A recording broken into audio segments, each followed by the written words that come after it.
July 2008, an Iraqi father and his injured daughter arrive in Maine. For Afif Atawi, it is a leap of faith, bringing his daughter to the same country now fighting a war in his homeland. His kind smile hides his fear. My name is Marty. Nice to meet you, sweetie. We first meet Noora and Afif shortly after their arrival in Maine. Afif tells us about the day Noora was shot by a U.S. sniper as the family was driving home. The bullet shattered Noora's skull. She spent 10 days in a coma. In all, Noora endured 7 surgeries in Iraq, but doctors couldn't replace the missing bone, leaving her brain vulnerable to permanent damage. Her father says she keeps asking him a question he cannot answer. She asks me all the time, why sniper or American force shoot to me? What I do? She did not do anything. She did not terrorist. It has never been determined why soldiers targeted the vehicle, but concern for Noora's health outweighs the family's frustration. The group No More Victims helps bring Noora and Afif here for free medical care. And this is a harrowing, horrible thing that has happened to her. And I want to do something to make it up to her and to her father. Though Noora doesn't speak English, we find a way to communicate through pictures. It needs a door. Despite her ordeal, Noora is bright, happy, and eager to learn as much as she can in her new temporary home. Noora, how are you? How are you? I'm fine. I'm fine. Helping her make that transition is Susie Eggenberger and her husband Doug Rogers. The Maine couple has offered to help Noora and Afif while they are here. Trying to be involved with her daily life. It's a commitment they expect will last a few months. The Ronald McDonald House invites Noora and Afif to stay here so they can be close to the hospital. Soon, the doctor visits begin. Everything go all right? Good.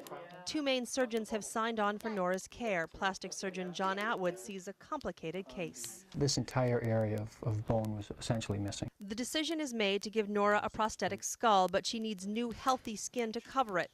Dr. Atwood inserts balloons under Noora's scalp and carefully injects them with saline every few days. How you doing, Noora? Fine. You always say that. It is a slow process. Many weeks go by, but finally Dr. Atwood feels he has enough new skin to cover the prosthetic skull. Her surgery is scheduled at Maine Medical Center in Portland. Her nervous father walks the halls of the hospital. Susie Eggenberger is also nervous. Evidence of the bond she already shares with the girl she has agreed to watch over. It was pretty emotional, both Doug and I were saying that. I wasn't really expecting that when she took off, but it was just that instant feeling of, it was tough.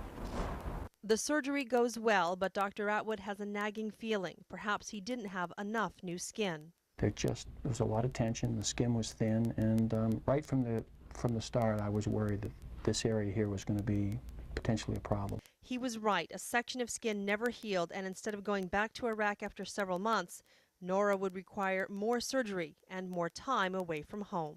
I don't like to fail on things, and this was a tough case to solve, and it took me longer than I'd hoped, more surgery than I'd wanted to put Noora through. Noora takes the bad news better than her father. When she's not dealing with doctors, Noora is getting out and exploring Portland. How old are you going to be on your birthday? 7:30. 7:30. She meets new friends almost daily during her walks to a nearby playground. Susie is a constant companion, and Noora is happy to have all the attention. She sings in Arabic, but her English is improving. She can now understand what people say to her. I find out she's a fellow Tom and Jerry fan. In Iraq, Tom and Jerry. Tom and Jerry in Iraq? Yeah. Really? Yes. Wow. And here in Maine. Mm-hmm. Maine and Iraq. That's funny. While Noora has settled into her new life with ease, for her father, medical setbacks mean more time away from his wife and other children. Now, many problem with my family because they don't have electricity and they don't have sometimes a heat. And because he has been gone so long, Afif has lost his job as a history teacher. But what can we do? We don't have any choice. The laptop is his lifeline. Using Skype, Afif can communicate with his wife Afra and 3 other children. For Noora's mother, it is a way to see and really know her daughter is being well cared for. She even gets to approve Noora's new holiday dress. Weeks turn into months, and soon Noora is experiencing a real Maine winter, tackling the snow with her usual good humor. 1, 2, 3. Inside, Afif shows us a photo of his newborn baby. He has missed his daughter's birth, another reminder of all that war has taken away from him. Noora's doctors know how much Afif wants to return home, and they feel that pressure to heal Noora. A second attempt to grow more new skin for her head is more successful. And after enduring 5 surgeries here in Maine for a total of 12, Noora is finally cleared to return to Iraq.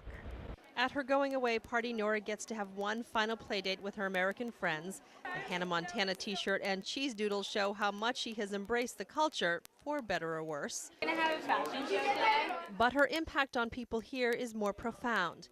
Noora isn't a number or a statistic. She is the face of collateral damage. To be a surgeon someday, you know that?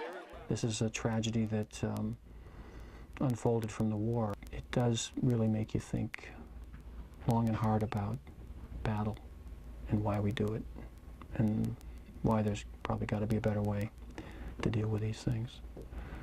An innocent victim. An innocent victim who has fought hard to survive. She has endured so much, yet retained a sense of joy.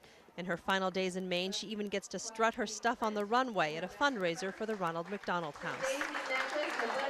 Noora says she will miss Maine, most of all the ocean, and knowing she is safe from harm.